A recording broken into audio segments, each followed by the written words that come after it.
Alright guys, it's your favorite Dynabot here, and to be completely honest, I feel like it should not have to be made, but again, Invincible fans, or I should say Invincible fanboys, are always at it again. And in all honesty, I feel like Omni-Man is like the second biggest punching bag on this channel, other than the likes of Monster vs. Godzilla. But again, it's not the character's fault, it's literally the fandom.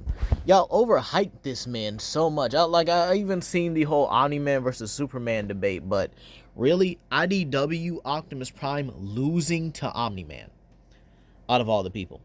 So today we're going to cover both characters, and in all honesty, this is going to be the shortest horrific truth I've made, at least for probably for a while, because again, I do want to do an Optimus Prime versus Ghost Rider Honest Truth video, because again, people still underselling Transformers till this day. It's just, dang it, Death Battle, dang it. But with that being said, let's really talk about Omni-Man. Now, in his own verse, no cross verses, mind you, Omni-Man himself gets to, at the very least, planetary. You could likely make the argument for possibly, and again, possibly, hitting those star tiers, right? And this is because they do get stronger with age and stuff like that. But again, Omni-Man is consistently into those planetary, possibly even large planetary domains. This is because he drew blood from Thrag and stuff like that, meaning he's actually gotten a lot stronger since the last encounter where he barely even survived against Thrag.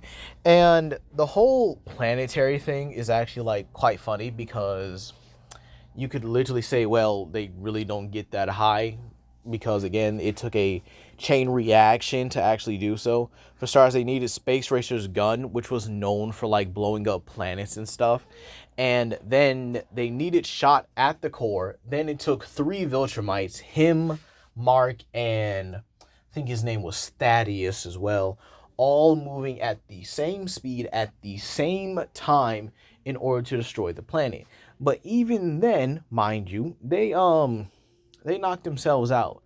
Keep in mind, Invincible is also a verse where greater strength or greater power level actually means you're so tough that you'd splatter against your opponent and just kind of automatically just off yourself there.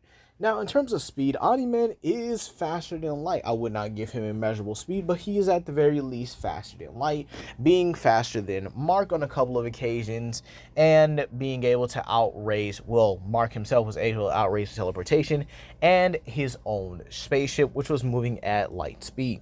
Now, again, let's talk about the universal stuff, right? With the Omnipotence, it's literally stated that he'll destroy a universe over time.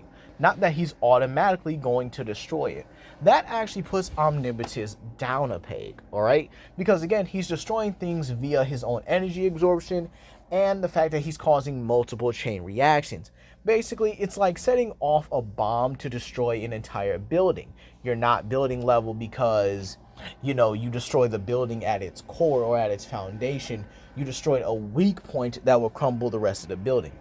Get what I mean? And keep in mind, Omni-Man vs. Supreme, no one's even sure if that's canon or not, but let's actually give it to him for this video, right? Because he is going to need it. Omni-Man being able to stalemate Supreme, who's stronger than the likes of Suprema. Supreme himself has multiple planetary to even star and higher level feats, right? And then you also have the fact that Supreme himself, like I said earlier, is superior to the likes of Suprema, who is actually able to lift a universe. So Omni-Man has universal level feats when using the crossfit scaling to Supreme. Now, I know people are like, oh, well, what about Spawn? What about Pit and stuff like that? Number one, we're not even sure if that is the same Spawn as in the comics, nor do we even know what era of Spawn that is. Get what I'm saying? And again, Spawn is easily a universal, possibly even out-of-versal character and stuff like that. I mean, I've seen him make black holes, and obviously you fight against beings that can destroy the entire planet and stuff like that.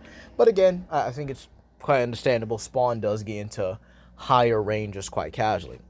But then you have the whole star thing where if Invincible and Thrag weren't even pulled out of there, or, either one was put out of there in time, they would have died.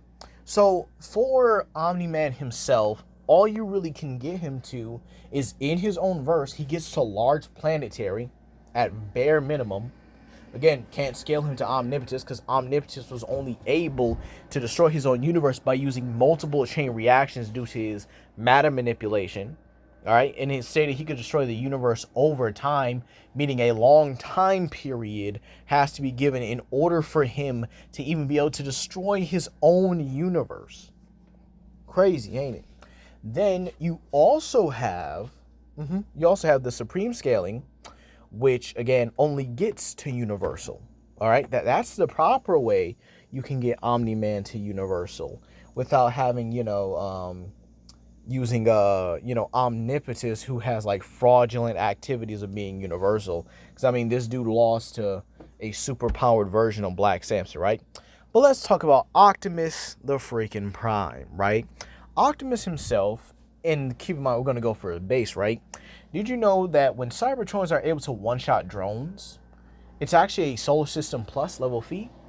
Yeah, you see, considering one-shots are 10 times differences, drones in Transformers, like casual Viacons, Steve and Jeff and all that, right? They're actually able to fight around black holes casually.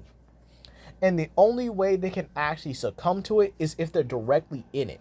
However, this is only for exposed periods of time, meaning they have to be in the black hole long enough for it to affect them. Oh man, it's actually quite funny, isn't it? And keep in mind, characters like Ultra Magnus, who are, inferior to Optimus Prime, can actually withstand being in the black hole and come out looking just fine. Keep in mind, this was him having a full conversation with Alpha Trion and trying to convince Sound Blaster to come with him. But again, Sound Blaster was a little suicidal, right? But let's talk about Optimus Prime's own feats. So, Six Shot, right? A known planet buster, has the armor of a black hole and an all-consuming supernova, right? Optimus goes on to crack that armor. Keep in mind, Six Shot bragged about it, right? Saying that his armor was reinforced with the subatomic matter of a black hole in an all-consuming supernova, right? And a dark matter core with black hole subatomic matter. Optimus goes on to not only crack this armor, but goes on to manhandle and overpower Six Shot. Again, casual planet killer, but again, being able to break black hole armor. Again, Solar System Plus, that would get Optimus into multi-solar system right then and there. Because again, he's casually able to crush it in one blow. All right? And keep in mind, he was manhandling Six Shot until, the planet around him was becoming unstable and he had to get away. But let's use this one feat, right? Optimus being able to not only manhandle when he got his mindset right, but straight up kill the likes of Nova Prime. Keep in mind, Nova Prime at this time here had the power of Devoid. Now, what does this grant him, right? This grants him control over reality itself, grants him control over the entirety of the dead universe. However, why is it only a dead universe, Legendary? Well, here's the thing. The dead universe, or Devoid himself, consumed all of his own cluster, making it into one thing, himself. Meaning, Devoid was able to absorb every other universe around him, including the infinite possibilities that come with it, right? So, Devoid himself actually counts as a universal cluster, aka a sentient multiverse. This is why I'll always say Devoid is a evil, sentient multiverse, okay? Optimus was able to one-shot a being that was capable of bending all of reality to his will. Now keep in mind, this means that Nova Prime had the power of an entire infinitely layered multiverse, right? To the point where space and time, the concepts of space and time, right? This is a little bit of an update, but the concept of space and time in Transformers is platonic and it's like metaphysical and platonic at the same time. I know, absolutely crazy, right? Meaning you could easily get Optimus or Devoid to Autoversal quite casually through that. And even then, that's just, if I wanted to lowball it, that would still get him to Hyperversal. oh, but if I wanted to lowball that would be complex multiversal. But then lowballing that would just get it to multiversal, and I can't get any lower than that because, again, the Void is a sentient multiverse. All right? And Optimus Prime was able to be a dude who was utilizing his power.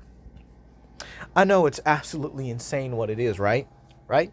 And keep in mind, this will also mean Optimus Prime has faster than light to immeasurable levels of speed because he's able to keep up with somebody, literally using the universe itself as his own like toy box and stuff like that, or his own manipulation stuff, and he was casually able to react to these kind of levels of speed and stuff like that.